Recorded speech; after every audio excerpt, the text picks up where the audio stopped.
He's here. Now, broadcasting from the underground command post, deep in the bowels of a hidden bunker, somewhere under the brick and steel of a nondescript building, we've once again made contact with our leader, Mark Levin.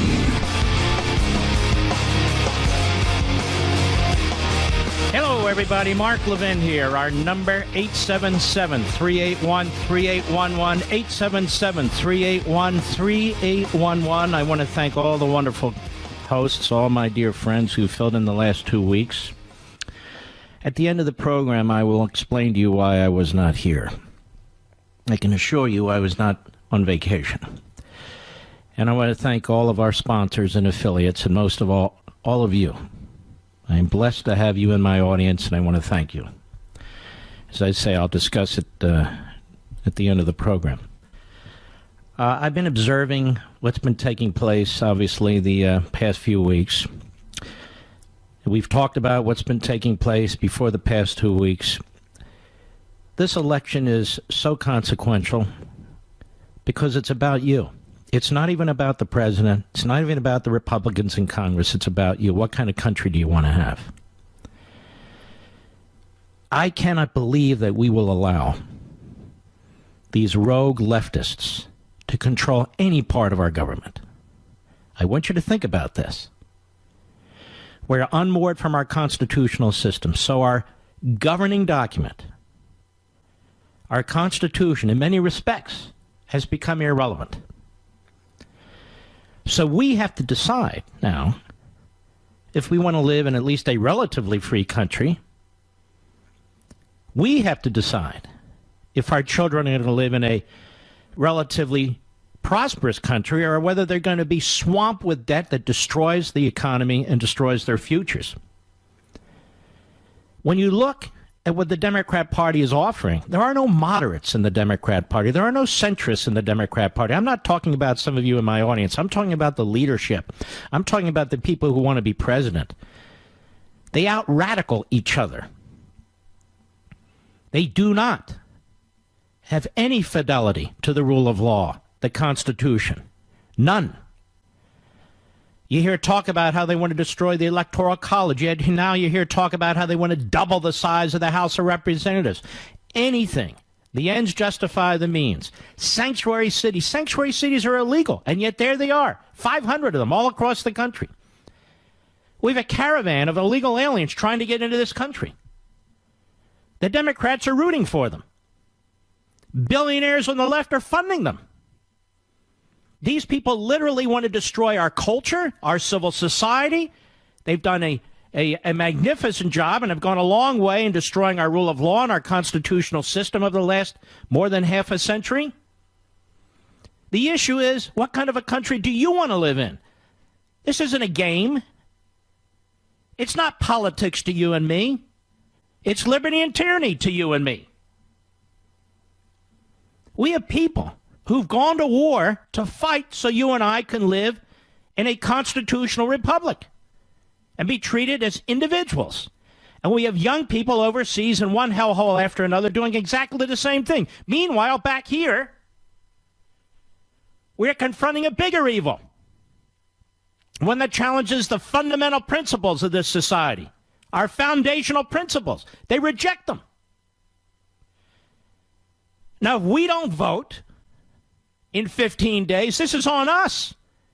It's not even on the Republican Party. It's not on the President of the United States. It's on us. The detestable, poisonous, ideologically left media, it's not even their fault. It's ours, because we know that they're the detestable, poisonous, ideological left media. Many people say this is the most consequential election in history. It's not the most consequential election in history. It's the most consequential election of modern times. There's no question about that. None. So this is about you. This is about what kind of society you want to live in, how you want to raise your family and children and grandchildren. What kind of government do you want? Because we are unmoored from our constitutional system, It appears that Congress and the bureaucracy and the courts are free to do whatever the hell they want to do, which was never supposed to be the way that it is. Never supposed to be the way that it is. Now, we've been listening day in and day out about this commentator, this opinion writer, I'm not sure what he is really, contributor to the Washington Post, who is allegedly, and I believe he was, brutally murdered by the Saudis in their consulate located in Turkey, in Istanbul. Now, that's unbelievable that they would do that. I have been off the air for 11 days, more than 2 weeks. I've been off the air. And the Washington Post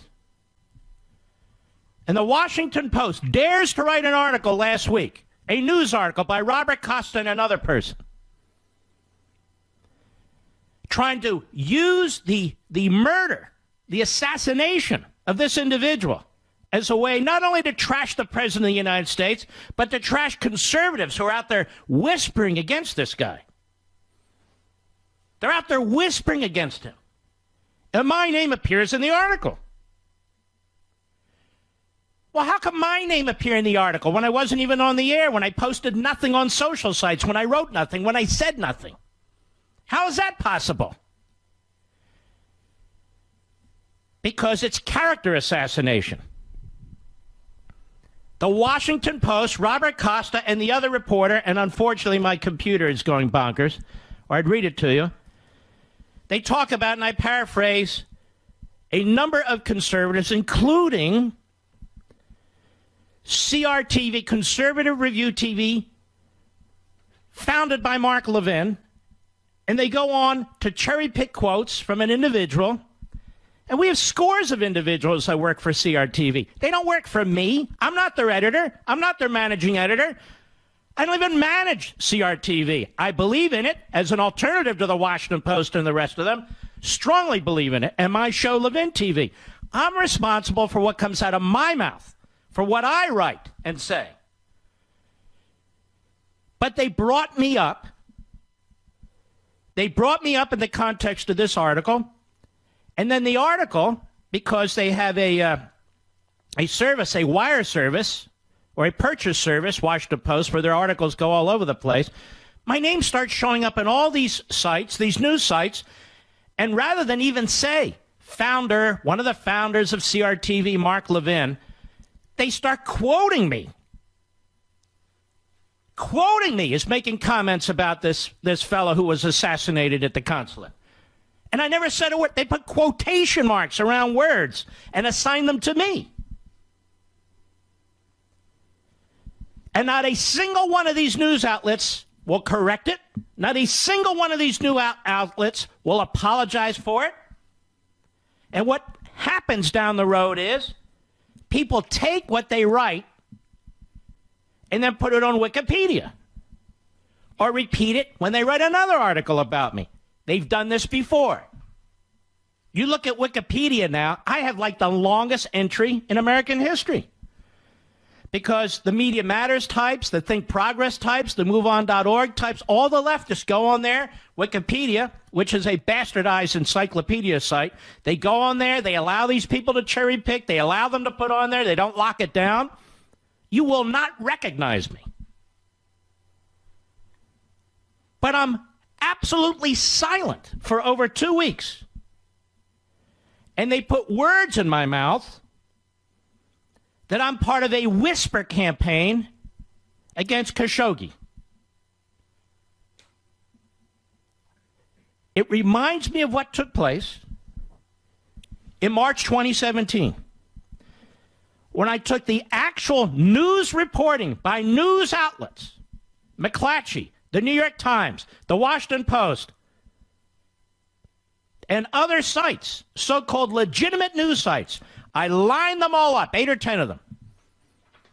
And I pointed out, holy mackerel, look what they've done to Trump. Look what they're trying to do. Look what the FBI's doing. Look what the intelligence services are doing.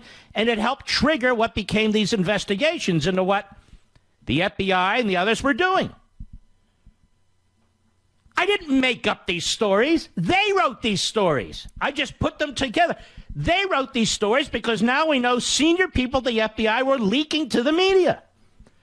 Senior people in the intelligence services were leaking to the media. And the media, as stenographers, were writing what the leakers were saying.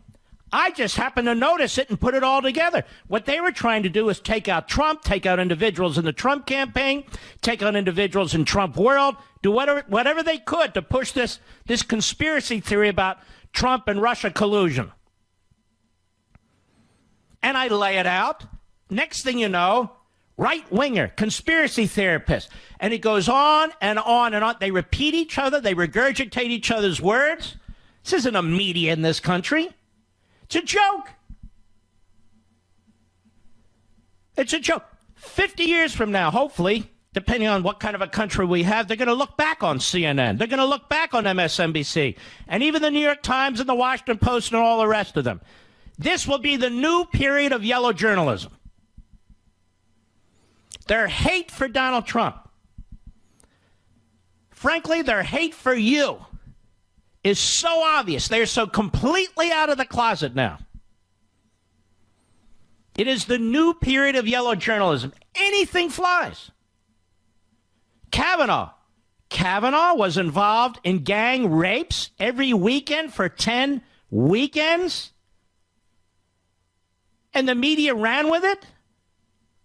You have an accuser who doesn't have a single shred of evidence. Dr. Ford, treated with mittens, not kid gloves, with mittens. You're not allowed to say a word about her credibility. She had nothing on Kavanaugh. Zero. And the Democrats and the media were prepared to throw due process out of the window. The presumption of innocence out of the window.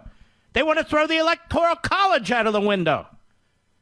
They want to destroy the House of Representatives. They want to impeach after the fact Kavanaugh. And while they're at it, they're thinking about impeaching Clarence Thomas. They want to completely ruin the Supreme Court and the entire federal court system, which is bad enough. That's what this election's about. Are you going to stand up to these totalitarians? Are you going to stand up for your country? Are you going to stand up for your Constitution?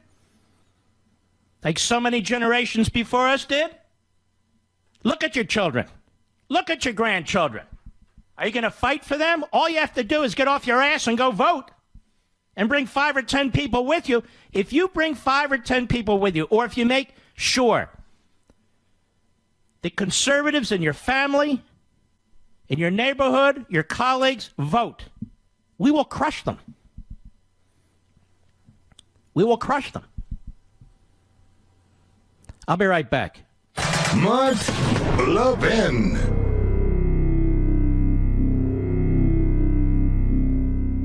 When is the last time you heard a Republican candidate talk about capitalism and how humane capitalism is, and how capitalism creates wealth, and how capitalism creates jobs, and how capitalism improves the quality of life of the vast majority of people who live under such an economic system? I hear this guy Gillum running in Florida. Now he's pretending not to be a socialist. He used to be a socialist. He was a Bernie Sanders socialist. Now he's running as mashed potatoes, basically. He's running as mashed potato mush. And, of course, the media let him get away with it, trying to paint DeSantis as some kind of racist, which is disgusting. Meanwhile, Gillum is this new, candidate, and he could be the first African-American elected in Florida. How come they don't talk about the first African-American who might be elected from the Senate in Michigan? John James. Where is he in the media? Where is he in the national media? This guy is great. Unlike Gillum, he served his country in combat. Unlike Gillum, he actually created real businesses. He's a capitalist. Unlike Gillum, he really is uniting people. And Gillum gets all the attention. Why? Because he's a left-wing stooge. That's why. A word that he used during the debate. Stooge. But John James, running for the Senate in Michigan, How much time does he get on CNN? How much time does he get on MSNBC, the New York Times, the Washington Post? Zero? This guy, Beto O'Rourke, his name's not Beto. His name is Robert Francis O'Rourke. He's Irish. So he runs as Beto because he wants to lie to the Latinos in Texas. Well, they used to call me Beto as a kid. Great. They used to call me Marky as a kid. My name's Mark.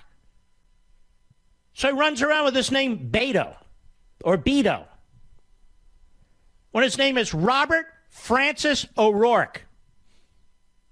Robert Francis O'Rourke. It's another one. Mashed potatoes. Absolute mashed potatoes. Another hardcore leftist, Bernie Sanders type. And they lie. And the media helped them lie. He's running against a guy, a principal of substance, Ted Cruz, but they'd love nothing better than to take Florida and to take Texas. They take Florida, they take Texas. We can't win.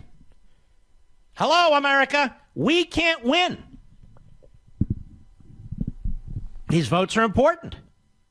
They're important for you, every one of you listening to me in Texas and Florida. Do you know why Florida's prospering? There's one reason why Florida's prospering. One reason. They can make all the arguments they want. There's no state income tax. People who retire in New York, in Philadelphia, in Chicago, all across the eastern seaboard in New England, they move to Florida. They move there with their pensions. There's no state income tax. And many of them vote Democrat. Many of them vote Democrat. Not all. Those of you listening to me, you're solid, but you know what I mean. Many of them vote Democrat because for them it's inconsequential. They figure they still will get a no state income tax. They'll still have their pensions. Nothing will be a problem. It's so irresponsible. It's so piggish. It's so outrageous.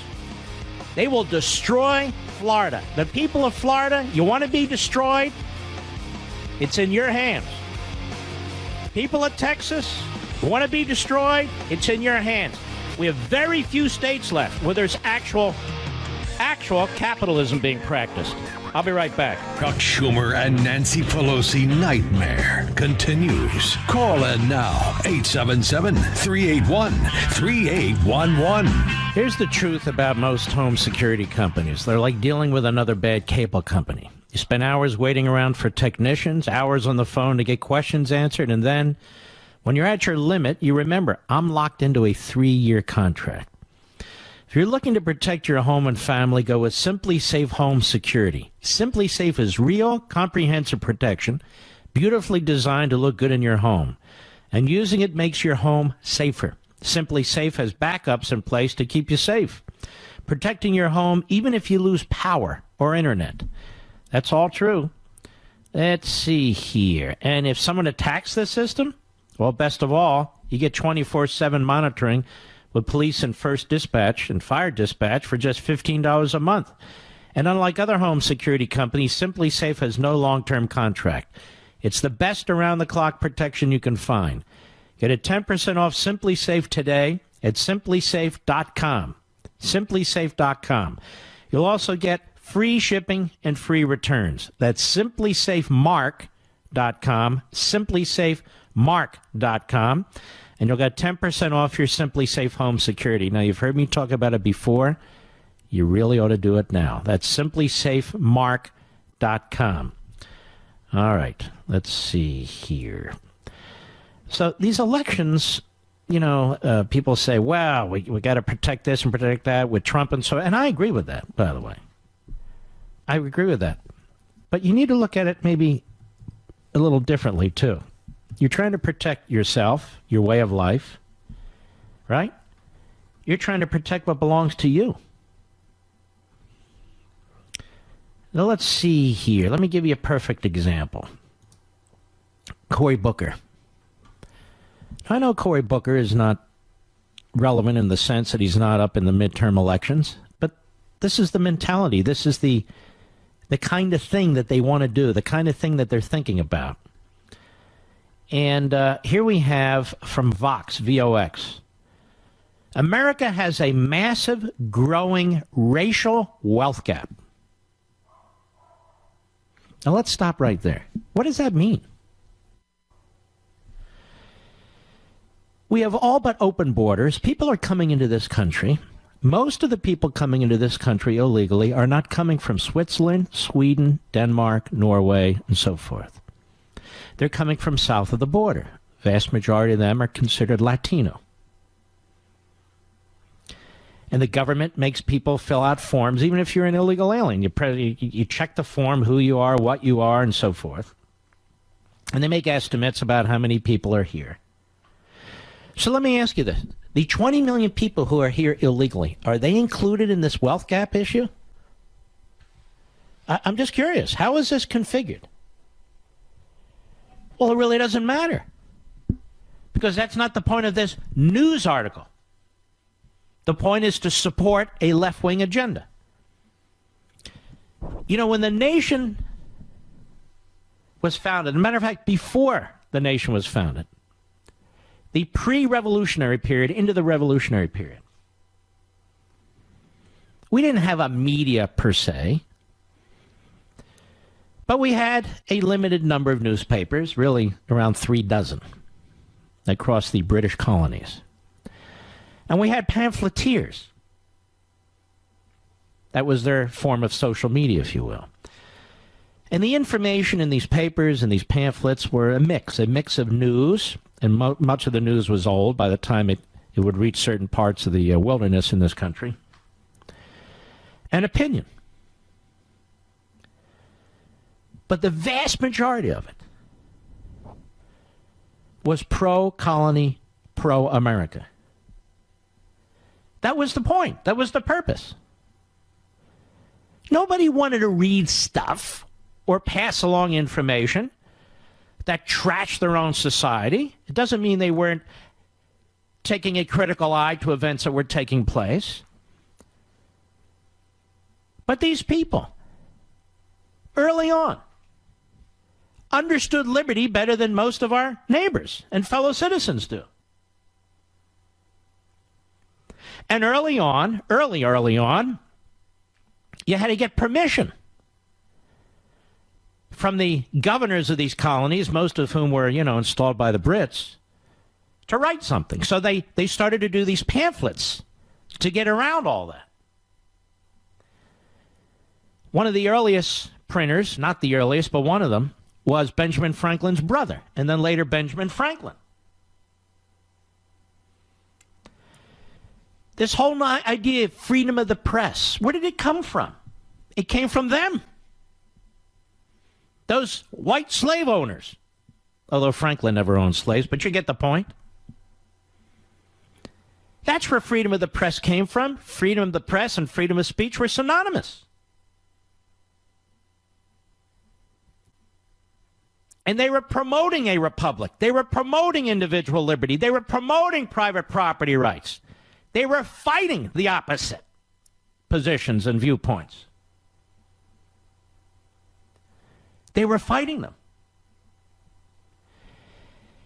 Almost every day when you read a so-called news article, it's trashing our country. Now let's go back to the first sentence of this piece on Vox. America has a massive growing racial wealth gap. Let me ask you a question. Then why do people risk their lives to come here?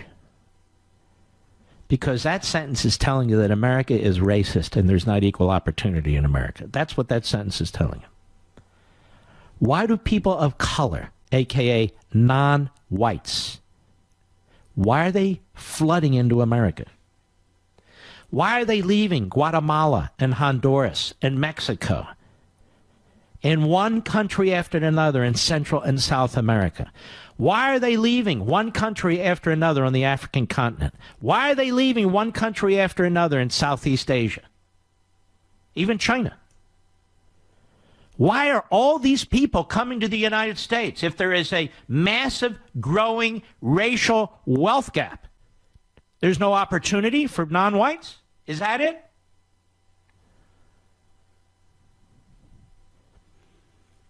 One of the problems we have in this country, thanks to the left, whether in the media or entertainment and elsewhere, is a lack of promoting assimilation.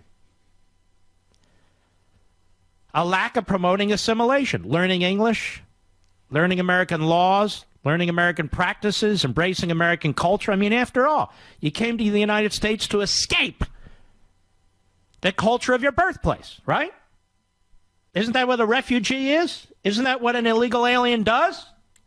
Otherwise, why come to America? And America, you see, is so racist as a country that, as Barack Obama and Joe Biden used to say, by 2044, white people will be in the minority. They're so race obsessed. Well, if America is so racist, why do Americans allow that? Because America as a country is not racist. That's why. People should be encouraged to embrace capitalism. They should be encouraged to embrace entrepreneurship. They should be encouraged to embrace the private sector, the profit motive, creativity, productivity, rather than government, government, government. Because the vast majority of people do not succeed by getting a government check. It destroys them. It destroys initiative. It destroys independent thinking. It destroys the human spirit, which is exactly why the left pushes it. So let's go back to this story. America has a massive, growing racial wealth gap. Now, for the left, of course, that means more government, more redistribution, higher taxes, more regulation. You know, in more to government. It goes on. The median white family today holds nearly 10 times the wealth of the median black family.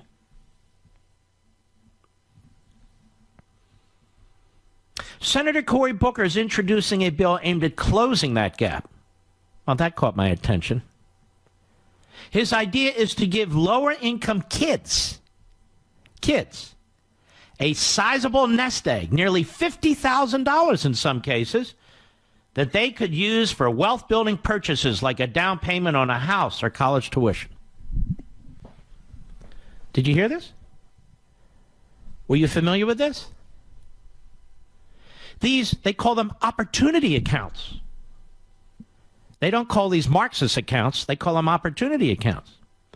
Would theoretically, no, this is the article. This is the news article. It doesn't say that it's an opinion piece. These opportunity accounts would theoretically make sure all children have significant assets when they enter adulthood, rather than just those who grew up in wealthier homes. Sounds cool, right? Equality?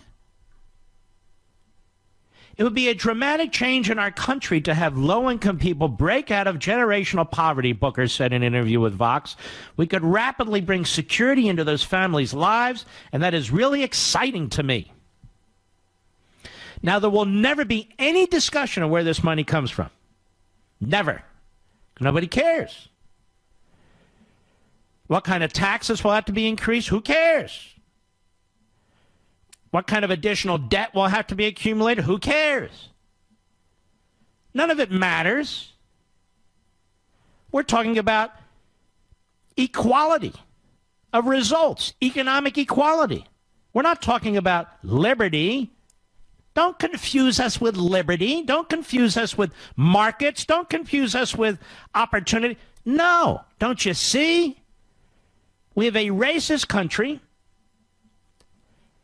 We need to take money, give it to poor people, poor kids, up to $50,000, so they can move into the middle class, you see. It's that simple. Why didn't I think of this? Why didn't anybody think of this? These are opportunity accounts, after all, ladies and gentlemen. We're coming into the modern era, the modern era, I guess. Economics don't matter. Debt doesn't matter. Tax rates are irrelevant. We need an opportunity account. Up to $50,000 a kid. What's the big deal? And while we're at it, free college. And while we're at it, free health care. And while we're at it, open borders.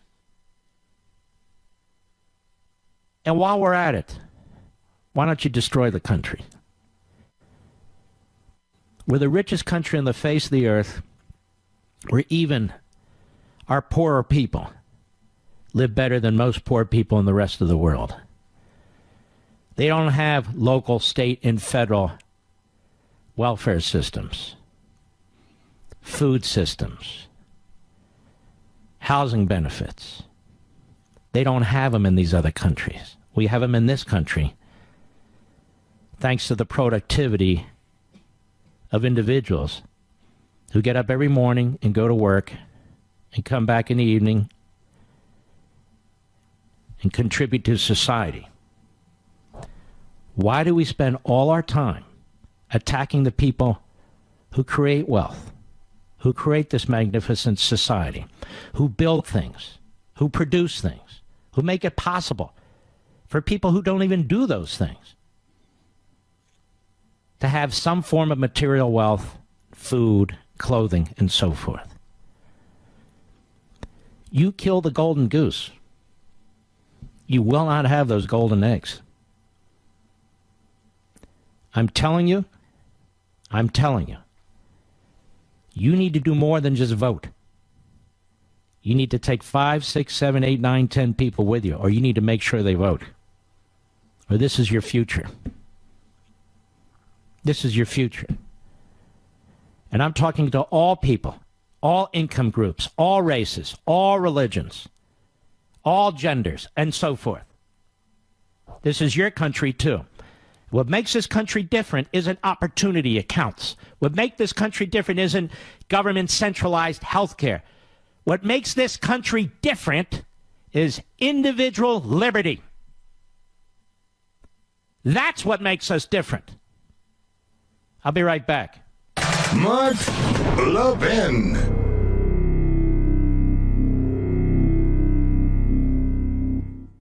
You know, my producer was such a fan of my X-Chair, we finally decided it was time to get him his own X-Chair. And he loves it. Mr. Producer and I are different heights, different weights. Yet how the X-Chair conforms to each of us to provide the same unbelievable level of support and comfort. He's physically feeling the difference, less pain, more energy, better focus, and so forth. You need to feel the X-Chair difference for yourself. If you want to see how beautiful this amazing chair is, just go to xchairlevin.com, xchairlevin.com, to see the numerous models that they have, all kinds of different models. If you own a business, you business owners, take my advice. If you want happier, more productive employees, then you need to seriously consider getting X chairs for your entire staff. It's a very reasonable investment, and it'll pay huge dividends. X-Chair is on sale right now for $100 off. $100 off. Go to xchairlevin.com. That's xchairlevin.com. Or if you want to call, maybe you're sitting in your car and so forth in traffic, call 1-844-4XChair. 1-844-4XChair.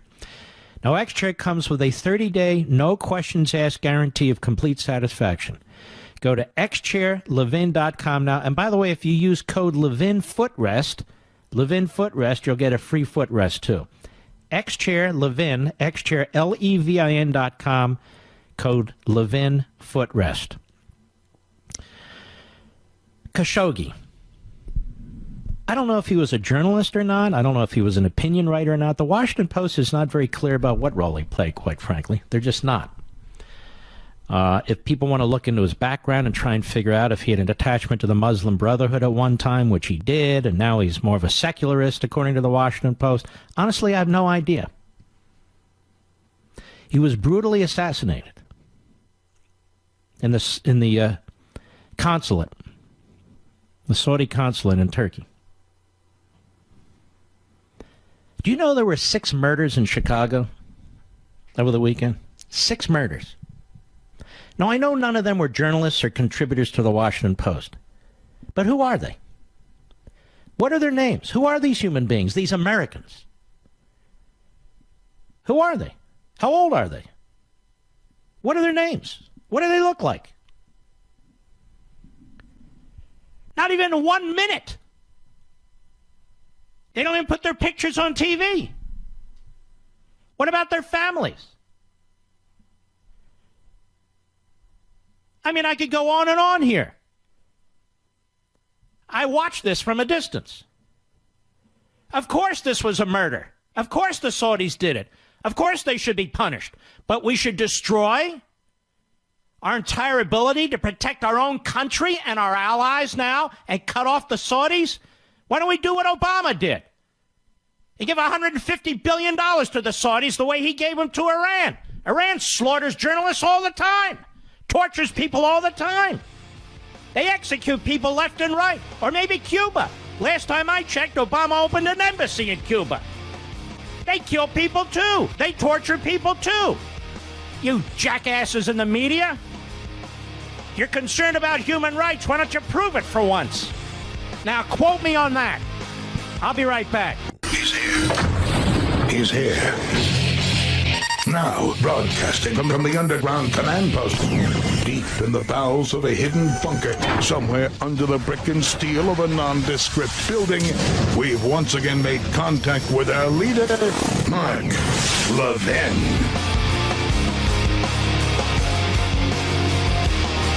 Hello, everybody. Mark Levin here. Our number, 877-381-3811, 877-381-3811. So I'm watching this debate between Ron DeSantis and Gillum, both running for governor in Florida. And Jake Tapper does a lousy job. You know, he pushes the left-wing narrative. They never ask questions related to capitalism, private property rights. They never ask questions about sanctuary cities, separation of power. They never ask that. It's always, well, he asked about the $15 minimum wage. Of course, Gillum supports that. Everybody who's tried it has regretted it. Seattle tried it. It was a disaster. It's a disaster for the employees. It's a disaster for small businesses. They go out of business. You've been to a McDonald's lately? You see all the kiosks that they're building? That's to get around the $15 minimum wage, and others are doing it now as well. The left doesn't know how to create things. The left only knows how to destroy things. So Gillum supports a $15 minimum wage. You know what else he supports? Medicare for all. Do you understand what Medicare for all means? You folks on Medicare, it means Medicare for nobody. Medicare for all means Medicare for nobody. It means Medicare as exists today, even for people who are in their 70s and 80s and 90s, will cease to exist as it exists today. Because they're going to put tens of millions of other people into it. Change the system altogether. They want government-run, top-down health care. They can't seem to figure out how to run the Veterans Administration. They can't seem to figure out how to make Obamacare work. So what do the left do? Well, they nationalize more things and they control more things. That's their answer to everything. They just don't have enough government. They just don't have enough taxes. They just don't have enough control. But it's always that way because it can't work. So Gillum wants to destroy Medicare. Now he talks about Medicaid. There are 800,000 people. If they would just expand Medicaid in Florida, 800,000 people. So we left $6 billion on the table. Here's what he didn't say, and Jake Tapper didn't bother to follow up. After the first few years under Obamacare, where these states bought into expanded Medicaid, and many of these red and purple states did, but not all red states, then you don't know what the government's going to contribute to the state coffers. A state, at least theoretically, could wind up paying 100% of it. It's not free money anyway. The taxpayers of Florida are also federal taxpayers. But this is what we're talking about now. $15 minimum wage, Medicare for all, which means Medicare for nobody. Massively expanding Medicaid in a state like Florida, which means the people of Florida are going to be left holding the bag. It's only a matter of time. But probably the most remarkable thing that came out of that debate, again, no thanks to Jake Tapper, who did a really lousy job, was Gillum. Gillum did not deny that local and state law enforcement would not work with ICE. In other words, let's say you have a criminal illegal alien, in a state prison in Florida. One of two things happens after that sentence is served. Only one of two things, as DeSantis pointed out. You either turn them over to ICE and the feds to be deported, or you let them loose in your communities. And Gillum refuses to turn them over to ICE. So he would wind up letting them loose in your communities. Is this not a big issue to Floridians? Cut 20, go. Well, will you honor a request from Donald Trump's ICE agency? If they provide a detainer request, will you honor it as governor? Will you work with Donald Trump, yes or no? You can proceed with your time. He won't answer. Jake, that's important because that's what happens when somebody's a criminal. I've been a prosecutor. I've worked with law enforcement. When they're in the system, they're convicted. Maybe they serve 10 years, but it comes time to come out. There's a detainer request from ICE. You either turn them over to ICE or release them into the community. That's the only two options. Andrew will not answer the question. That tells me he would be willing to release them back into our community. Well, of course, I just think the showboating is unnecessary. Now stop there. There's no showboating, pal. And I found a lot of that during the course of the debate. These cheap shots, these dismissive comments. There's showboating. There's no showboating. Go ahead. What we will do is we will follow the law. If you commit a crime, you do the time. If through the adjudicatory process and a judge issues a warrant for arrest or movement into an ICE facility, that is exactly what we would follow. Stop. That's not the way it works. A judge does not issue an order putting somebody in the ICE facility. The individual has done time. They've been charged. They've been prosecuted. They've been found guilty. They're sentenced. They served their sentence. Now you have to open the jailhouse door.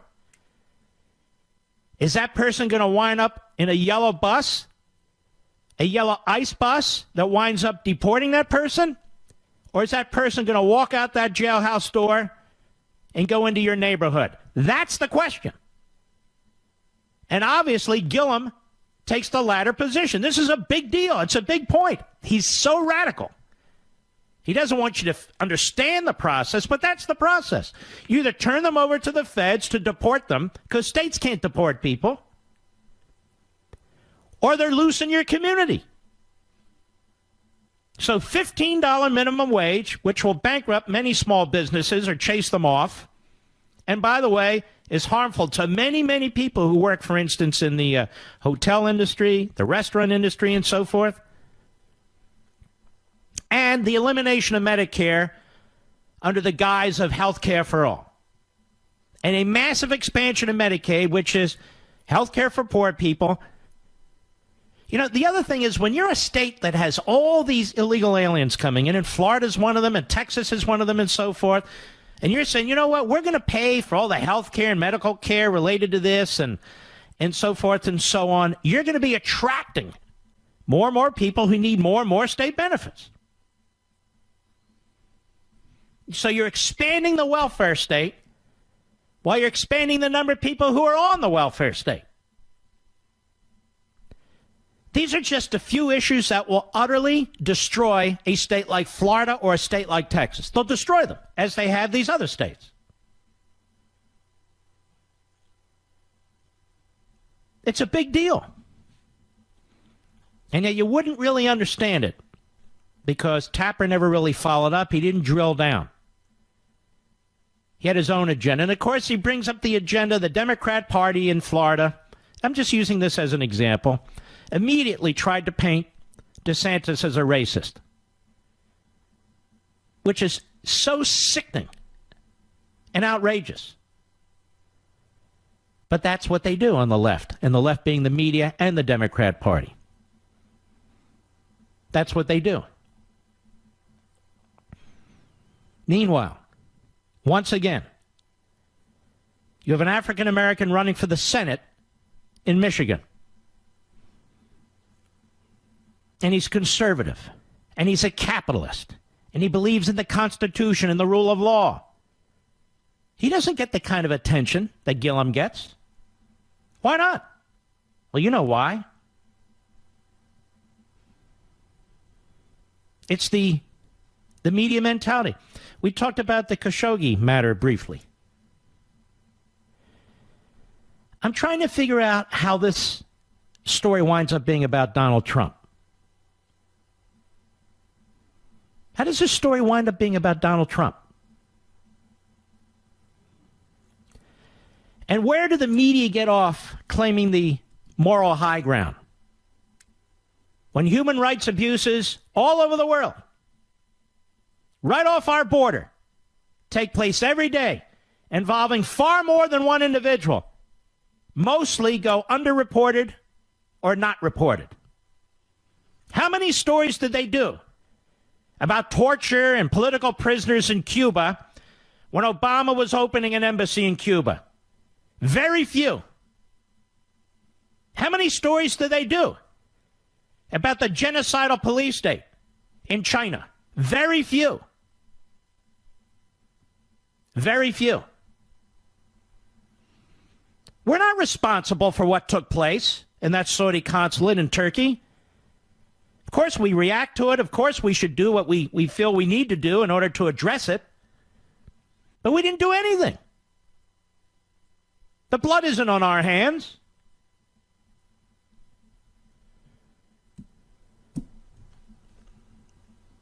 Yes, there's a lot to be outraged about. There's a lot to be outraged about. I'll be right back. Mark Levin.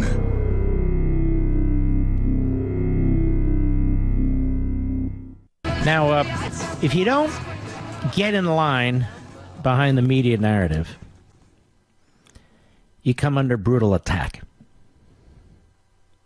Like Sebastian Gorka's coming under brutal attack. He doesn't follow the media narrative. And others don't follow the media narrative. I don't follow the media narrative. I follow my own conscience, my own principles, my own belief system. I look around the world. The coverage of this Khashoggi matter, as horrible as that murder is well beyond the kind of coverage that other human rights abuses that take place in this world, which are far more extensive and systemic. How many other people have been murdered by the Saudi regime? I'm sure many others. Do we know who they are? No, we don't have the foggiest idea who they are. Do we know how many? No, we don't know how many. Well, why not? Because the media could give a damn. That's why. They could give a damn. As I speak to you right now, there are black Christians in the Sudan who are being slaughtered and raped and tortured in the most horrendous ways. There are black Christians being slaughtered and tortured and raped in the worst ways in Nigeria, in the Congo, by these radical black Muslim organizations and groups, terrorists. Have you heard a word about that in the last 2 weeks? Anything at all? Anything?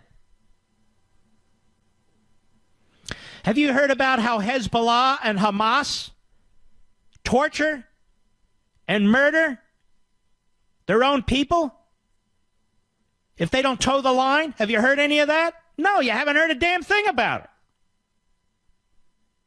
it. Iran, the Iran deal. Our government facilitated the delivery of $150 billion to a terrorist regime. Our president at the time, Obama, oversaw and was intimately involved in every detail of the delivery of $1.5 billion in foreign currency under cover of darkness, delivered on an airplane, a non-American airplane, hoping that it wouldn't be seen, to the Islamo-Nazi regime in Tehran, which has one of the highest execution rates in the world. Obama didn't come under criticism from the same people who are involved in criticizing our president, who's had no role whatsoever in any of this. So the media use it to attack him? The media use it to attack conservatives? I think I read somewhere the pro-Saudi conservatives. Who the hell are the pro-Saudi conservatives? Somehow I wound up in that group. Mr. Producer, have I ever said anything that makes me a pro-Saudi anything? I said nothing the last 2 weeks. I wasn't on the air. The media are diabolical. They're disgraceful. I don't know of anyone, it's possible, who's making any excuses for what the Saudi regime, which is an incestuous, throwback regime. I don't know anybody who's making any excuses for the brutal assassination of this journalist. But what people are asking is about the coverage. On the one hand, it's nonstop. On the other hand, are they reporting everything about the gentleman who was murdered? You're not allowed to ask. And you, by the way, while you're at it, don't ask about climate change. You can't ask. Don't ask about anything.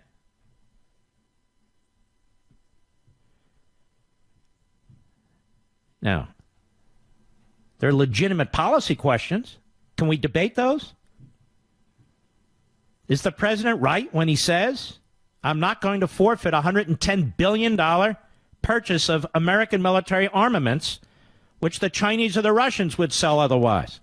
Why is that a controversial statement? The purpose of that sale is to benefit us. If it purely benefited the Saudis, that would be one thing, but it benefits America.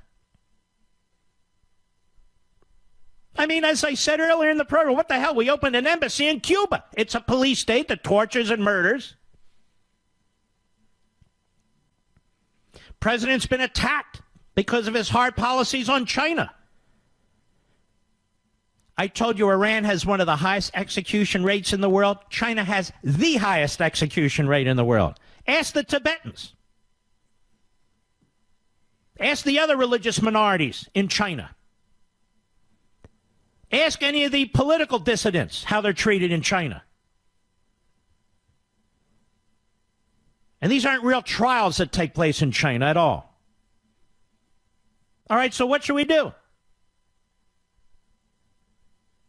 What should we do?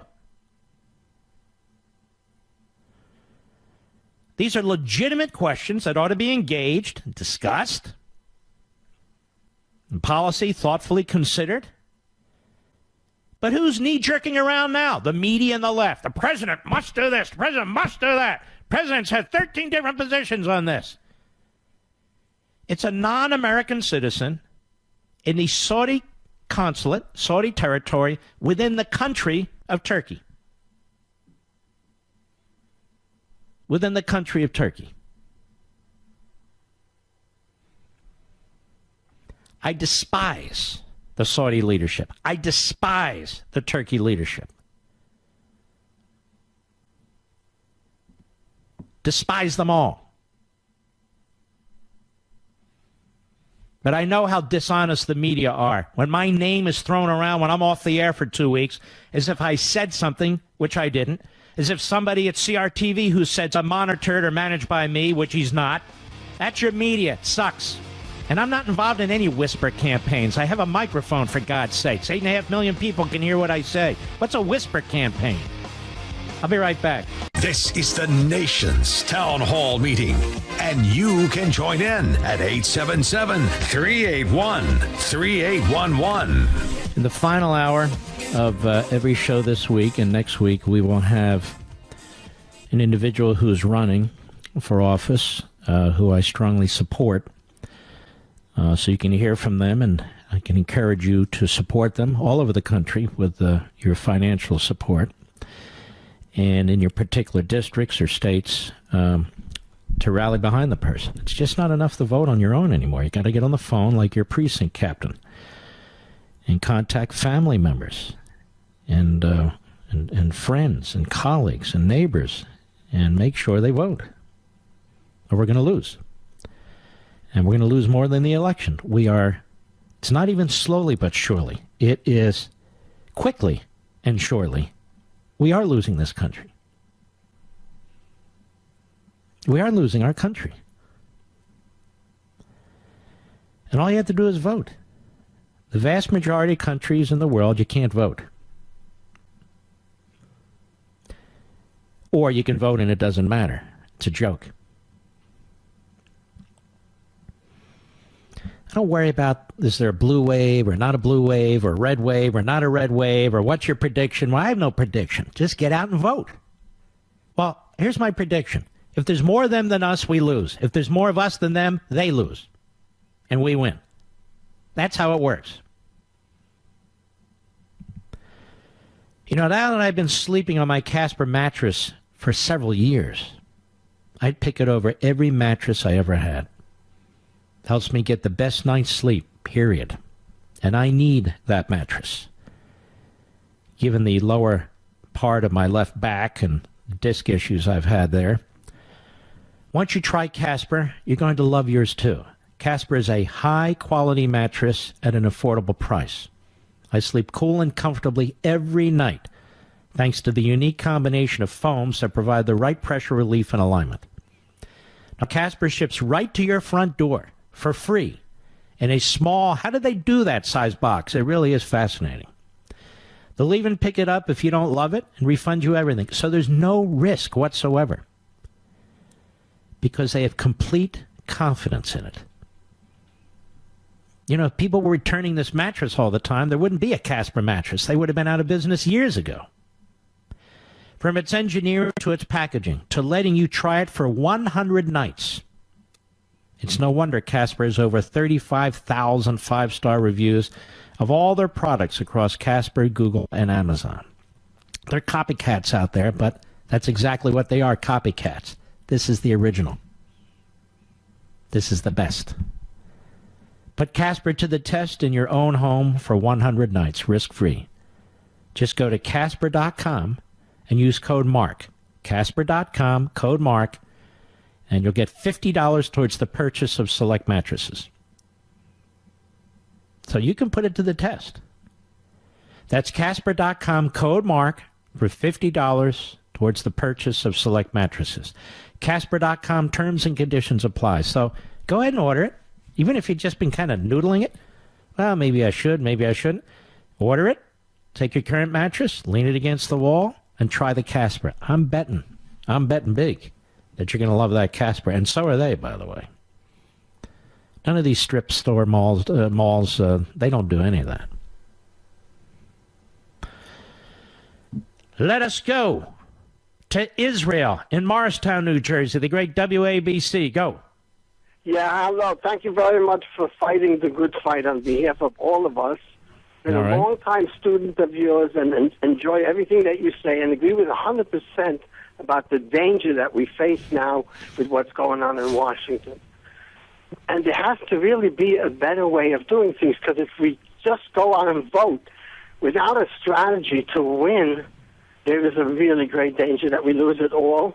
And there is an opportunity now today with electronic media, although it's not powerful enough, the new media, but with together with talk radio, if there would be a partnership, it could be a tremendous force in changing what we have. Well, talk radio is not free to just spend all its time partnering with a political party or something like that. So that's an impossibility. And what I'm saying here is, we have millions and millions of people listening to this program. Let's pretend right now 5 million people are listening. If all of you listening to me right now make sure that 5 or 6 people vote on Election Day, we will have a massive landslide. I talk? No, thanks for your call. I don't know what he's rambling on about. Talk radio, partnering with somebody or other. First of all, let me explain talk radio. Talk radio is not this it's not the, this isn't the Wizard of Oz. We're behind the curtain. There's talk radio, and there's Mr. Big and all the rest of it, and there's the person behind talk radio. Talk radio is hundreds, if not thousands, of local, regional, and national hosts, the vast majority of whom don't know each other, that are owned by different businesses, different companies, that have different affiliates. So it's not like, hey, talk radio, let's all get together and work with so-and-so. It doesn't work that way. So it's not rational to begin with. That's number one. Number two, if that's what we did, then we wouldn't be talk radio anymore. We'd be GOP radio. I don't want to be GOP radio. My whole point in the first hour is this is an election about us. You need to go out and vote. Don't talk about partnering with this one or that one. Each and every one of us has power. Each and every one of us has power. Let's just do things differently this election day. You take it upon yourself to make sure that 4, 5, 6, or whatever the number of individuals in your circle, family circle, church or synagogue circle, your employment circle, family circle, I think I said, that they vote. That's all. And we will swamp them. They won't know what the hell hit them. It's not complicated. Very simple. Not complicated at all. Jay, Bakersfield, California, the great KSFO. Go. Yeah, on the whole Khashoggi thing and Trump, right? I'm really disturbed. It's disturbing that, Trump throughout it, right, has... He's repeatedly, it's an investigation, number one. Number two, he repeatedly defended the Saudi rulers throughout it. Okay? He's not even leaning on our own intelligence. It's like a default. First of all, what you're saying is dishonest. He has said over and over again he wants to know the facts. This is a moving target. That's the way it is. He wants to know the information. He wants to know the facts. You see, unlike you and unlike these cheap shot reporters and commentators on TV, this president has a country to run. And he has to figure out as best as he's able to what's in the best interest of the United States of America and the citizens of the United States of America. So he's not just going to call a talk show or get on a cable show or pop off about this, that, and the other. And he's been sort of adjusting his message as more information comes in, and as he gets more advice on what to do. Plus, there are things going on in the Middle East that he's involved in and his staff's involved in that you and I can't even imagine. So what do you want him to do? You want him to say, the royal family's guilty? I know they're guilty. We're cutting off all relations with them. Would that make you happy? No, that's not what. I totally agree in the first part of what you said, but that last thing that you just said a second ago, you're right. It's an investigation. The big point is, it's not over. Get the information, number one, and then make some decisions, right? But he keeps defending those guys, the Saudis. These are not nice guys. These are really bad guys. They do a lot of bad stuff. And why do you keep defending those guys? Why does who keep defending those guys? Trump. I despise those guys. He defends I don't think he's defending those guys. I mean, again, I've been sort of observing this from afar over the last period of time since the Turks put out the information that he was murdered. I don't see him defending those guys. If he's defending those guys, why did the old man, the king, step in and take the power back from his son to try and deal with this situation? Well, he's already come out several times. First, he came out with that rogue excuse early on. That's so wrong. You have no evidence. Okay, let me toss rogue. Why are we so focused on this? Well, because it's important. It's about truth. It's about reality. Honestly, it's not that important. It's a horrible thing that took place. A horrible thing that took place. But I hate to say this because I know it'll be twisted in 4,000 different ways. But for the United States, it's simply not that important. I mean, giving $150 billion to the Iranian regime, which was involved in killing thousands of American soldiers, that to me is a big damn deal. But, the media and the left supported that deal.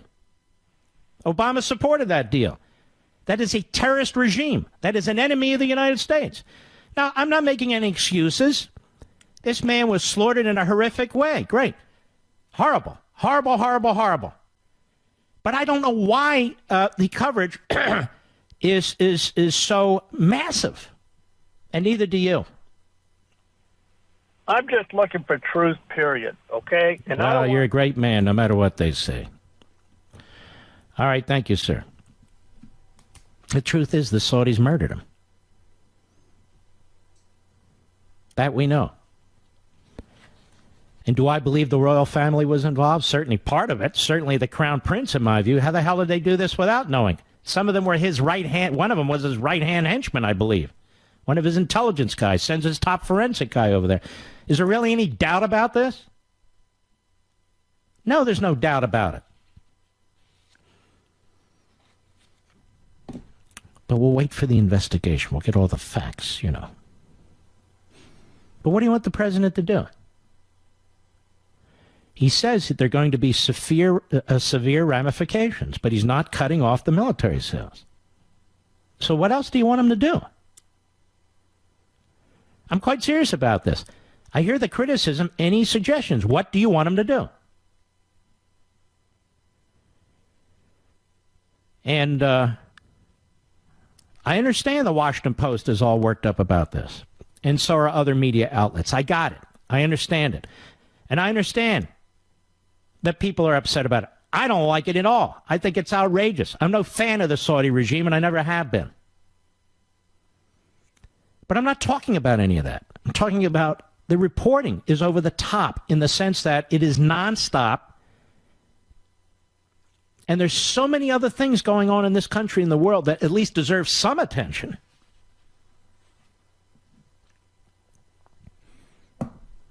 I don't know that they'll ever get to the bottom of this. Hopefully they will. I'll be right back. Mark Levin.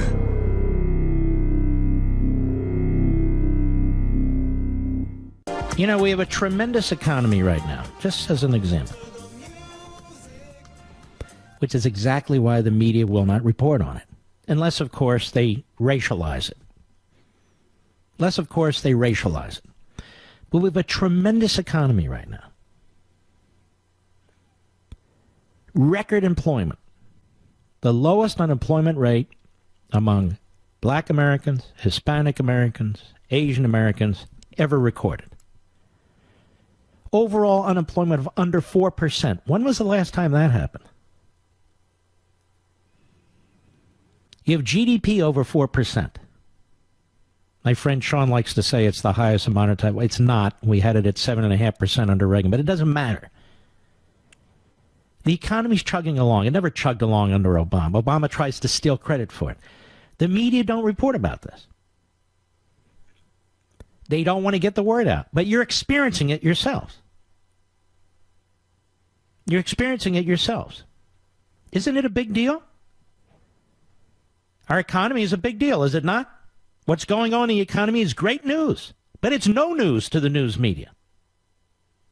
Now, I'm not going to spend all day on the news media, but the problem is, unlike the past, the news media is part of the ideology, part of the Democrat infrastructure that pushes this agenda and pushes these policies and has involved itself in this election process. All the free media that the left receives, all the free media that the Democrat Party receives. I mean, talk radio and Fox, we can't even come close to the rest of the media in terms of size and reach and market share. We fight tough. We have our brass knuckles, but that's not my point. Have you ever thought about the word education? It means to lead forth. The word forth raises another question. Which way is forth? How do you know you're going in the right direction? The easy answer is it just depends on which way you want to go. That would be the liberal answer. My friend, Dr. Larry Arney's president of Hillsdale College, my dear friend, says young people almost always say that, and that they've been taught to say that, but you and I both know that that's the wrong answer. Let me tell you about a place that leads forth, Hillsdale College. At Hillsdale, they understand that the true education means pursuing the highest answer to the question, which way is forth? Hillsdale students are challenged to discover the right way forth by reading the greatest books by the greatest minds in history. And they learn the meaning of the three ultimate and related things: the good, the true, and the beautiful. Hillsdale holds a unique and important role in American education today. I strongly encourage all of you, my listeners, to learn more about this remarkable institution. Take you 2 seconds. Just check them out at levinforhillsdale.com. If Hillsdale didn't exist, we'd be talking about how we need such a university, wouldn't we? That's levinforhillsdale.com. Levin, Levin, for Hillsdale.com. Just check them out. All right. Let's take another caller. Let's go to Douglas, LeGrand, Oregon, XM Satellite. How are you, sir? I am absolutely perfect, my friend. Let me get off of Bluetooth and turn my radio down. All right. There we go. I have a senior that is she's a senior at Pepperdine Law, and I have a freshman at Hillsdale. There you go. Because the freshman at Hillsdale was listening to you through the past 6 years of her life, and she chose Hillsdale over any other college that I could afford. Well, that is wonderful. Go ahead. I'm sorry. I can't wait till this Thanksgiving and Christmas to hear the rhetoric back and forth between Pepperdine and Hillsdale. Not even close. Because you personally and Bill O'Reilly are on the list that my senior at Pepperdine cannot produce any of her private reading from. Wait a minute. Your senior law student at Pepperdine is not able to read what? My book, Men in Black? None of your books. None of my are books. listed as a personal reading. She has to produce a certain amount of hours, a certain amount of credits. I'm a mason. I lay block, brick, rock for a living. I've done it really hard my entire life to provide my kids a better life. And you've done beautifully. She's there. Yep. And in our library, all of your books were there. We took a family vacation to get you to sign one of my books at the Reagan Library. Thank you. It was a highlight for me. Thank you. But she got to her professors at Pepperdine, and they will not accept any private reading responsibilities that involve you, Bill O'Reilly, and basically any conservative out there. Mm-hmm. And I guarantee you they haven't read any of my books. I don't even know if they're able to, quite frankly. Thanks for your call, Douglas, and you're raising wonderful children. That's obvious. Thank you. We'll be right back. He's here. Now, broadcasting from the underground command post, deep in the bowels of a hidden bunker, somewhere under the brick and steel of a nondescript building, we've once again made contact with our leader, Mark Levin. Hello, everybody. Mark Levin here. Well, I want to tell you why I wasn't here the last few weeks. First, I want to tell you about my father. Now, many of you probably feel like you know my dad in many respects. I've talked about him a lot, and my mother. You know, my father wrote and illustrated 6 books, starting at the time he was 85 years old. And his last book comes out on October 30th. And he had written and illustrated a book in 1965.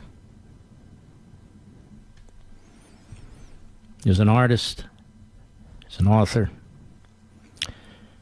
Very small businessman. Most of all, he was a patriot.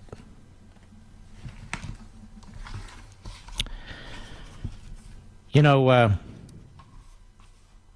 his first book, Abraham Lincoln's Gettysburg Address Illustrated, there's a preface that I wrote. And in order to write it, I interviewed my father. I don't mean formally, but I needed to know more about him and our family. I learned a lot.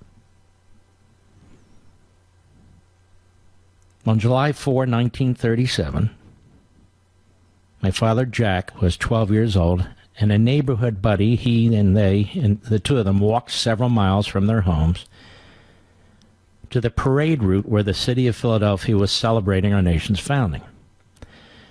And the route stretched from Center City, Philadelphia, not too far from Independence Hall, to the Philadelphia Art Museum, which Sylvester Stallone would make famous in his Rocky movies many years later.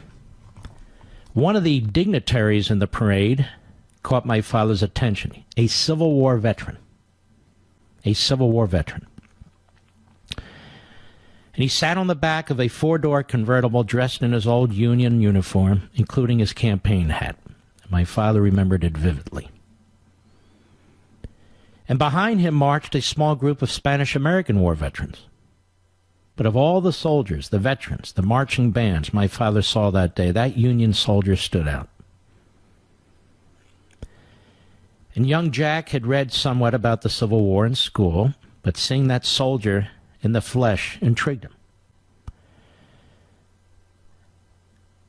The soldier would become seared in my father's mind. The most costly war in American history had become real to him. Thus began my father's lifelong journey of self-education and patriotic preaching about this great nation's history and founding principles. Now, at a young age, my father had a knack for drawing, designing, and inventing. When he was 13, he designed an automobile window invention for a contest the Philadelphia Daily News was conducting in conjunction with the release of the movie Young Tom Edison, starring Mickey Rooney. He was one of only 5 winners citywide and earned a trip to the 1939 New York World's Fair. At 15, he submitted an idea with drawings for animating the story Christmas Carol to the Walt Disney Studio in California. The studio loved it. Then they asked that he provide more examples of his work, including humorous cartoon drawings, and he did. Then they contacted Jack's parents, my father's parents, my grandparents, and asked whether they would allow their son, 15 at the time, to join Disney Studio. They would provide him with dormitory space and schooling at their facility while he was working for them. But his parents, concerned about his age, turned down the offer. Now, my father grew up during the Great Depression. His family was very poor. His father, Harry, worked at part-time jobs when he could find them, often as a bartender. His mother, my grandmother, Sarah, worked in a cigar factory. Jack was the eldest of 4 children and the only boy. And when he turned 16, after the school day ended, he would walk to the cigar factory about a mile from their home, apartment, if you will, where he worked until midnight, earning the going rate of $17 a week. On the weekends, my father took freelance jobs with furniture frame manufacturers, sketching frames to upholster sofas and chairs. He had no formal background in any of this. He was paid $2 for a set of 3 drawings. The manufacturer's salesmen used the finished drawings with their customers. A few months later, the Japanese attacked Pearl Harbor. Jack spent the summer working at the Cramps shipyard in Philadelphia, where they built destroyers and submarines. But he wanted to do more for the war effort. Like so many wonderful young men at the time, my father decided to enlist in the armed forces. He wanted to be a cadet in the Army Air Corps, which today we know as the Air Force. But he was only 17. He was too young. So he got a copy of his birth certificate from City Hall. He rubbed out the 5 in 1925, his birth year, and he wrote in a 4. Just like that, he'd reached the legal age requirement of 18. Now, if he could pass the rigorous Air Corps exam, he was in. 10 would-be cadets took the exam, including students from the University of Pennsylvania. But only 4 passed, including my father. And not long thereafter, as my father was boarding a train to Biloxi, Mississippi for basic training, a soldier stopped him and told him the lieutenant wanted to see him. The lieutenant, who had taken a close look at the birth certificate, asked Jack how old he was. Well, my father told him the truth, Lieutenant wasn't very happy, but he told him when he turned 18, he could join up. And a week after he turned 18, he joined up. And while in service, Jack would use brief respites to draw cartoons, which were published in a variety of newspapers. After the war, my father worked for a company making displays for store windows and trade shows. Around this time, he met a beautiful young lady, Norma Rubin. And the next morning, Jack told his mother that one day he would marry her. She was 17. Norma headed to Syracuse University, and so did Jack with help of the GI Bill. He earned his room and board by working in the cafeteria. But Jack's love of art and history would lure him back to his hometown of Philadelphia. And after much pleading by Jack, Norma returned with him, and they were soon married thereafter. My mother was a brilliant student. She graduated from Arcadia University with a Bachelor of Science degree, and they began teaching, she did, 4th and 5th graders in public school. My father enrolled in Philadelphia College of Art, where he majored in advertising and began experimenting with new ideas, in particular unique drawings and images of clowns. Well, it goes on. Eventually, they would start a nursery school and day camp. My father would build all the toys, the desks, and the chairs with his hands. He was a hell of a carpenter. And for the camp, he would maintain the pools. He'd strip them down every summer and paint them all by himself. He would mow the lawns all by himself until his sons were old enough to help him. And he'd get up at dusk, and he'd work till dawn. And so would my mother. They worked like hell. They worked hard, 20-hour days. You know, if you go to the Reagan Library, there's a portrait there of President Reagan that John Highbush placed on a wall. I remember it was 2011, October 1, when we went there. He was so honored. He adored Reagan. My father was a super patriot.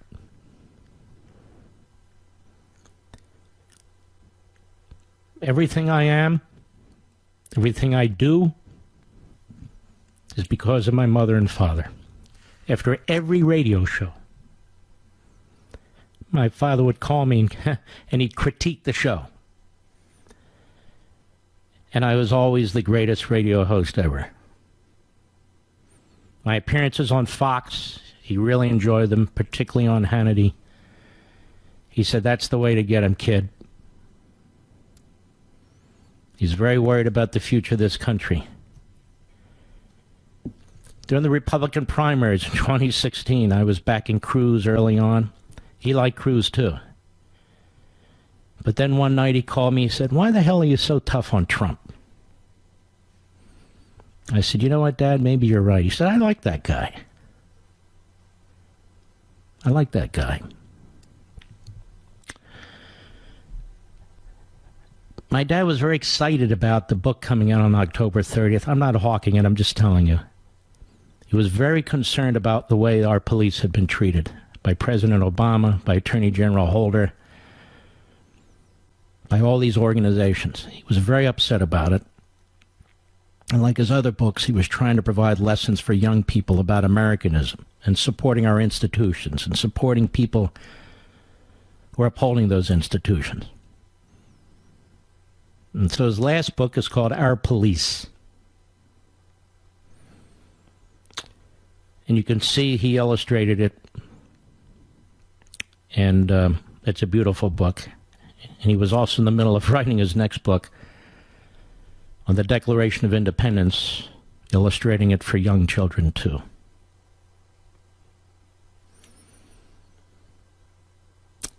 So, now you know why I was gone.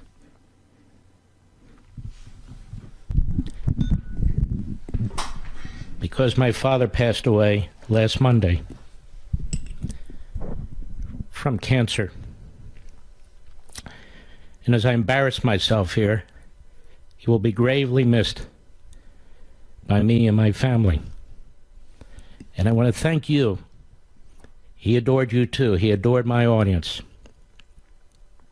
He's very proud of his son. He's very proud of all you patriots out there too. I'll be right back. Mark Levin.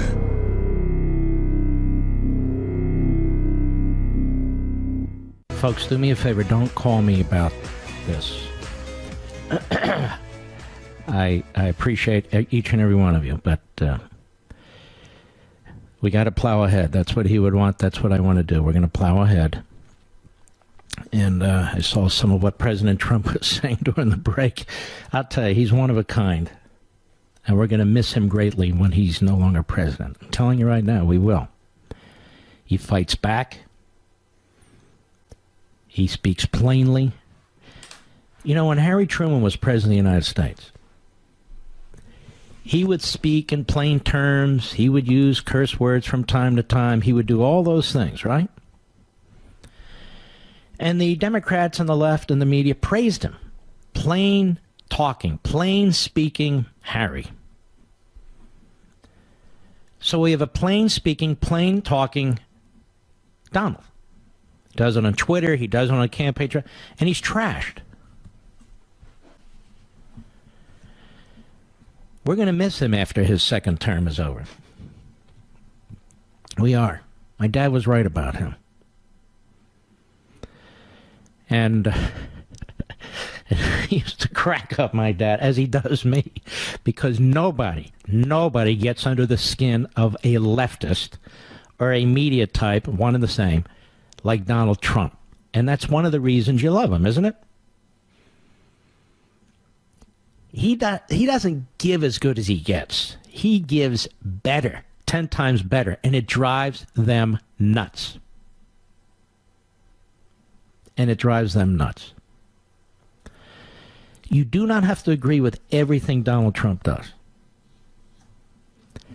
But one thing you do know, he loves his country.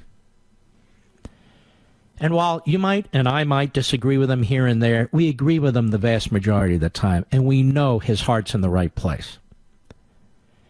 We know that's not true with Joe Scarborough and Mika Brzezinski. We know that's not true with Jake Tapper and Don Lemon and Chris Cuomo. We know that's not true with the miscreants and malcontents who work at the New York Times and the Washington Post. This man loves our country. And you can see it and you can hear it.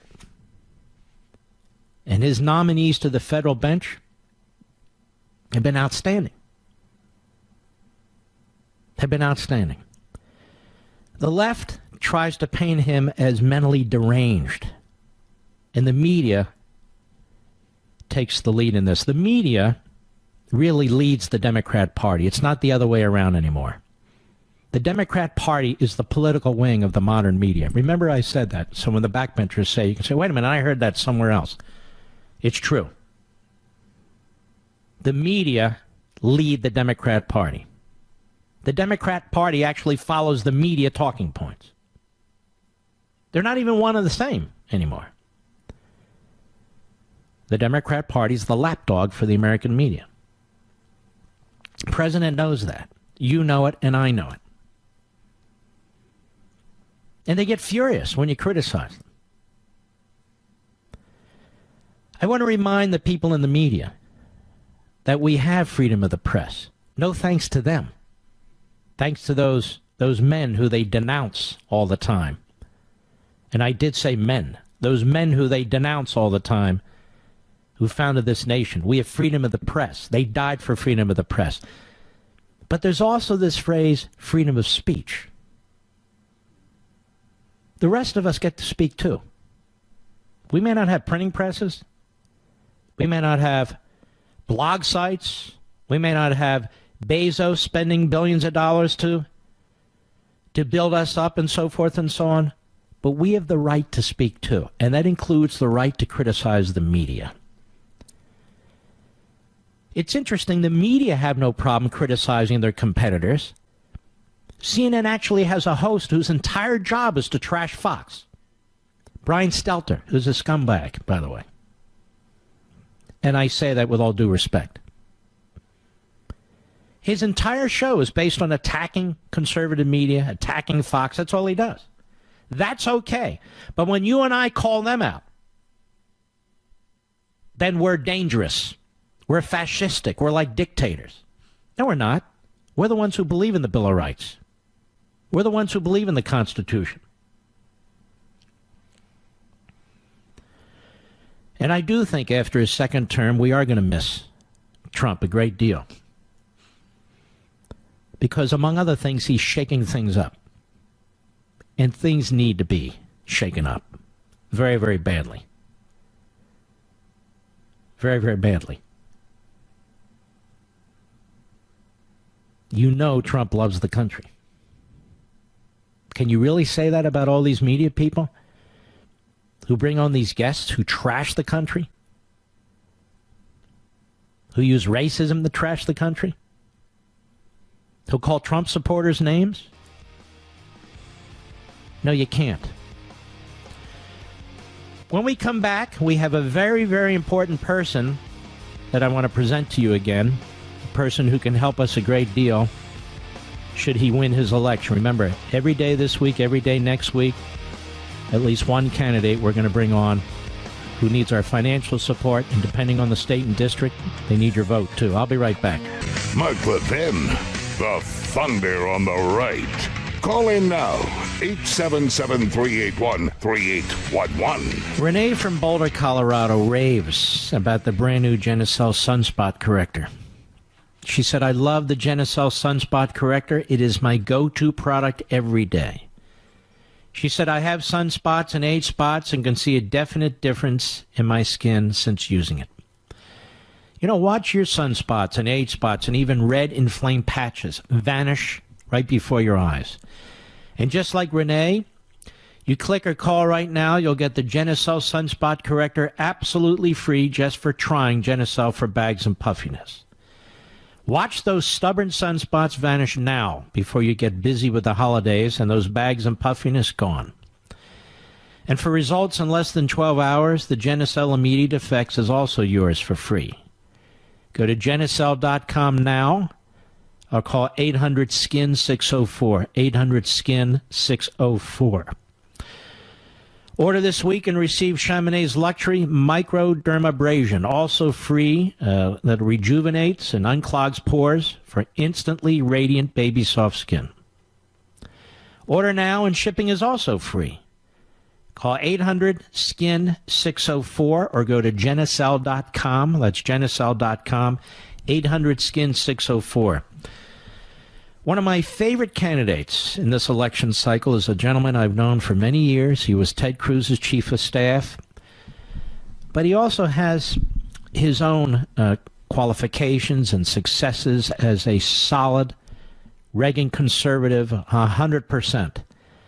And he's smart. He's a cancer survivor. You know he's a fighter. He's got a beautiful family. And he's running in, I think it's the 21st District of Texas. It's a close race. My buddy Chip Roy. Chip, how are you, sir? Mark, I'm doing great. Thanks for having me on. I'm happy to be joining you from Texas, where the Texans I know are all fired up and ready to be defending against this assault from people outside of Texas. Just thanks for having me on. And your site is chiproy.com. I hope we'll have a Levin surge. He can use some cash so we can get some ads up there in the last few weeks. Chiproy.com. Also, folks, in the 21st District. Isn't that it, Chip? That is. It's the 21st Congressional District in the center of Texas, and appreciate you saying that about my website. We're spending every dollar. The Democrats are under full assault here. I got to tell you, I was out today early voting. I was at a rally with Governor Abbott twice, one in Austin, one in San Antonio. He's obviously now gone down to Houston with the president and with Senator Cruz. It's been a great day.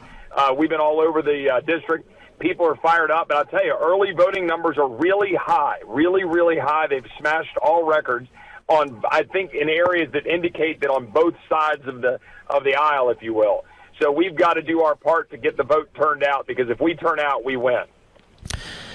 Yeah, early voting in Texas has started, as with other states. And ladies and gentlemen, if you hear me right now, really don't put this off. Get out there and vote. And you know what? Early voting was set up by the left to try and change the system, you can take advantage of it too. Go ahead and vote early, and the more people who do that, the better. Now, tell us how your race looks in your district. Well, it mirrors in many ways Senator Cruz's race, and it is a tight and hard-fought but very winnable race. With the support of your listeners and a lot of good Texans, we feel good, but we feel that it's going to be necessary for everybody to show up in order for us to win. My opponent, as I think you know, is a very liberal Democrat, very liberal, who served in the United States Army, and I thank him for his service, but he uses that to try to claim centrism and to claim independence as he's running in his ads. But there is nothing centrist and nothing independent about somebody who has already said he would vote to impeach Donald Trump, who's already said that he would undo the tax cuts, who's already said that he would put in place a carbon tax, who's already said that he wants to regulate guns, he wants single-payer government-run health care called Medicare for All, and he wants to take away resources from the Border Patrol and give them to other countries. And I can go down a long list, but he is trying to run as a centrist, and he's not. But I think the people of Texas are seeing through it, just like they're seeing through Mr. O'Rourke's efforts to claim centrism. And if that's centrism, then we're in San Francisco and not the center of Texas. And a lot of these leftists in Texas and Florida and these other states are really trying to disguise and camouflage their true hardcore left-wing agenda, aren't they? Oh, I mean, I can't even begin to describe to you how much we're seeing that both with Congressman O'Rourke as well as my opponent and others. The Democrats very purposely went out and recruited leftists who could run because they may have worn the uniform or otherwise could run with the veil of centrism or moderation because they know liberalism doesn't sell in Texas. And I'll tell you something, Mark, that I think you'll appreciate, as will your listeners. And I've mentioned this to my opponent. He never has a response. Why would my opponent or why would Beto O'Rourke not want to run in Texas for governor or state rep or senator to do all of these socialist things where at least it's constitutionally reasonable to have the debate? But they know that stuff doesn't sell in Texas. So the only way to win, the only way, is to go team up with Nancy Pelosi and Chuck Schumer and the rest of the leftists on the coast who are trying to buy off Texas with $38 million of money, and that ain't going to work. They're not going to buy Texas because Texans are going to stand up on the wall. Well, they figure if they can knock off Cruz and knock off you and some of the other conservatives in these districts, that they'll eventually own Texas and then own the country. And that's why it's very, very important that certain states like Texas, Florida, and so forth, that we really have to win these states and as many of these seats as we possibly can. Now, you're a solid conservative. I assume you would join the Freedom Caucus. Is that correct? Yes, sir. I've already publicly said that I would join the Freedom Caucus. I've supported Jim Jordan in his race for Speaker. I fundamentally believe that his campaign to, quote, do what we said we would do, hardly something that should be earth-shattering, but unfortunately in Washington, D.C., it too often is. And we all know when we get out here on the campaign trail, and you and your listeners know, that the failures in Washington stem from their failure to do what they said they would do. That's why Trump is successful and why people are proud to support him, is because when he says he's going to do something, he endeavors to do it. But Republicans in Congress fail to do that. They failed to repeal Obamacare, they failed to balance the budget, and they run away from border security. And the consequences are dire. We're seeing people with 2 and 3 and 4 times the cost of their health insurance premiums. They can't get the doctors of their choice. $21.5 trillion of debt. And now we're seeing a caravan of 10,000 people coming to our border because our guys won't do the basic job of a sovereign nation to defend the border. That needs to stop, and we need congressmen up there who aren't just Republicans, but are conservatives who are fighting for our constitutional values, and that's what I intend to do. You know, Obama is in Las Vegas, Nevada this evening, and he's telling the crowd there, remember who started the economic recovery, meaning him. Is this man unbelievable, this Obama? I mean, first of all, that he's out campaigning the way he is, violates all traditions, but that's what he does. But even more than that, to literally lie about his record and to literally lie about who's responsible for economic growth. We saw for over 8 years, really. You go back even into the Bush administration, right? We had a decade of economic growth that was on average, and you know this, somewhere in the 1% to 2% range, depending on the year, which was causing the continued stagnation, was causing the lack of the availability to have the jobs that we need, the lack of economic growth, which obviously harms the deficits and debt as well. And now what are we seeing? We're seeing 4% economic growth. We're seeing the United States for the first time in a decade labeled as the most competitive nation on earth, right? We're seeing, jobless claims at all-time lows, but not just for everybody, but for groups like Hispanics and black business owners and other folks that we're seeing incredible successes. And that is not rocket science. If you leave money in the hands of the entrepreneurs and the business creators, if you leave money in the hands of the American people, if you do your basic job of governing, then the Americans, there's no limit to what we'll do. We put a man on the moon in 1969, 10 years before the Department of Education ever existed. It's extraordinary what these leftists think government does when it does the exact opposite. You see, folks, this is why it's very, very important that on election night, Chip Roy become an elected United States representative to the House of Representatives, because I'm convinced you'll be a conservative leader in that body, Chip Roy. It's chiproy.com, chiproy.com. We wish you the best. I want to strongly encourage everybody who lives in the 21st Congressional District in Texas, vote tomorrow, vote the next day. Get out there, vote as early as possible, get it done.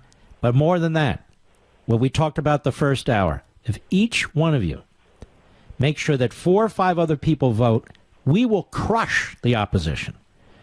We have 8.5 million of you listening. We have many, many people listening in Chip Roy's district. If you do that, you make sure your spouse or your boyfriend, your girlfriend, or if you're older, your children, your grandchildren, your friends who you work with, your neighbors, say, come on, let's go vote. Vote. And you'll make a huge difference. It's chiproy.com. Any final words, my friend? Yeah, Mark, I'll just say one last thing, and that is the power of your listeners and the power of strong conservatives across the country. It's resulted in the election of Mike Lee instead of Bob Bennett, of Ted Cruz instead of David Dewhurst, of Rand Paul instead of Trey Grayson. It resulted in Donald Trump getting elected. And if all of those 8.5 million people gave $10, you have $85 million of money going to strong conservatives that would keep us from having to go kowtow to K Street or the leadership establishment and instead represent the people of this country. So please get involved, vote, spread the word. Thank you for all you're doing. And, Mark, thank you for what you do for freedom, for the Constitution. We're winning. We just got to keep the fight. God bless you. Thank you, my friend. You take care and good luck. God bless you, Mark. So let's put chiproy.com up there on my social sites. And those social sites, for everybody, I own those social sites. They're not part of any media company. Well, you're not allowed to do that. I'm allowed to do whatever the hell I want to do. Those are my social sites. Mark Levin Show Facebook, Mark Levin Show Twitter. I would encourage you to support Chip Roy, and we'll be bringing conservatives in all week and all next week as well. I'll be right back. Mark Levin.